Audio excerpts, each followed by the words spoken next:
திருக்கோளூர் பெண் பிள்ளை ரகசியம் 40வது வாக்கியம்.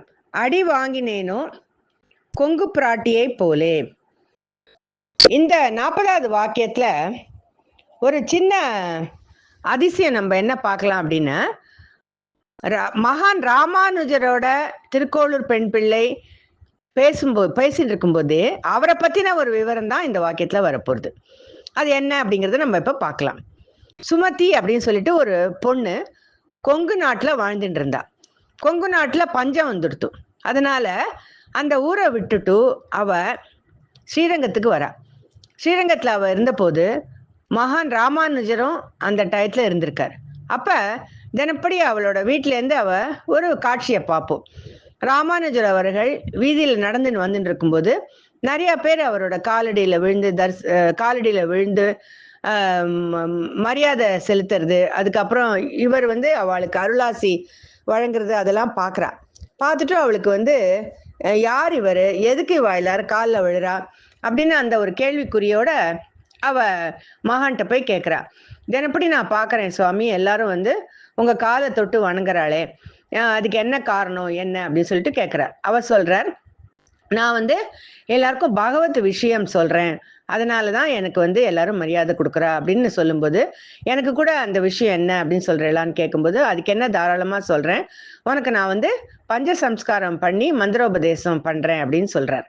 ராமானுஜர் அவர்கள் அவரோட வாழ்ந்த காலத்துல மதம், குலம், ஜாதி, அதுக்கப்புறம் ஆண், பெண், வயது எந்த விதமான பாரபட்சமும் இல்லாம எல்லோருக்கும் மந்திர தீட்சை உபதேசம் பண்ணினார் அப்படிங்கிறது அவர் வாழ்க்கை குறிப்புல நம்ம ஒரு பார்க்கக்கூடிய ஒரு விஷயம். அதனால இந்த சுமதிங்கிற பொண்ணுக்கும் ஒரு மந்திரோபதேசம் எடுத்து வைக்கிறார். எடுத்து வச்ச உடனே அவ இன்னும் சில ஒரு இது கேட்க போறா, இன்னும் ஒரு விஷயம் அவர்கிட்ட கேட்க போறா. எனக்கு ஞாபகார்த்தமா நான் ஊருக்கு கிளம்பின்னு இருக்கேன், பஞ்சம் தீர்ந்து போயிடுத்து, எனக்கு ஞாபகார்த்தமா உங்களோட ஞாபகார்த்தமா எனக்கு ஏதாவது வேணும்னு சொல்லும்போது ராமானுஜர் அவர்கள் தன்னோட திருவடியை இவளுக்கு கொடுக்குறார். அப்ப அவ திருவடிகளை எடுத்துட்டு அவ கிளம்புறா ஊருக்கு. அதோட இல்லாம இந்த மகான்கள்லாம் தங்களோட உணவெல்லாம் எப்படி உட்கொள்றா, அதாவது எப்படி சாப்பிட்றா, இவளுக்கு பிக்ஷை எல்லாம் கொடுக்கும்போது ராமானுஜர் அவர்கள் பிக்ஷையில ஏதாவது உப்பு, காரம், புளிப்பு அதெல்லாம் இருந்துருச்சுன்னா என்ன பண்றது அப்படின்னு சொல்லிட்டு தினப்படி அதை காவேரி ஆற்றுக்கு எடுத்துன்னு போயிட்டு அந்த கிடைச்ச உணவை அது தண்ணியில நல்லா ஒரு துணியில போட்டு அலம்பிட்டு அப்புறம் தான் சாப்பிடுவாராம். இந்த மாதிரி விஷயங்கள்லாம் நமக்கு மகான்களோட வாழ்க்கை முறையில கிடைக்கும்போது அவளோட நியம நிஷ்டைகள்லாம் எப்படி அப்படின்னு நம்ம தெரிஞ்சுக்கலாம். இப்ப இவ அந்த திருவடியை எடுத்துட்டு ஊருக்கு வந்துடுறா, திருப்பி கொங்கு நாட்டுக்கு வந்துடுறா. அந்த திருவடியை அவ எப்படி அதுக்கு எந்த மாதிரியான மரியாதை கொடுக்குறா, அவ எப்படி அதை பாதுகாக்கிறா அப்படிங்கிற விஷயம்தான் இந்த வாக்கியத்துல நம்ம பார்க்க போறோம். திருவடியை எடுத்துன்னு வந்துட்டு அவ அந்த மகானே அந்த திருவடியில இருக்கிற மாதிரிதான் அவ அதை வழிபடுறா. தினப்படி தினசரி வாழ்க்கையில ஒரு மகான் நம்ம வீட்டோட இருந்தாருன்னா நம்ம அவர் எப்படி மரியாதை கொடுப்போம், அதே மாதிரி அதுக்கு உணவு எல்லாம் இது பண்ணி உணவு தயாரிச்ச உணவை மகான் முன்னாடி அந்த திருவடிக்கு முன்னாடி காமிச்சிட்டு அந்த மாதிரி ஒரு மரியாதையோட அவ வச்சுண்டு அந்த திருவடியை பாதுகாக்கிறா.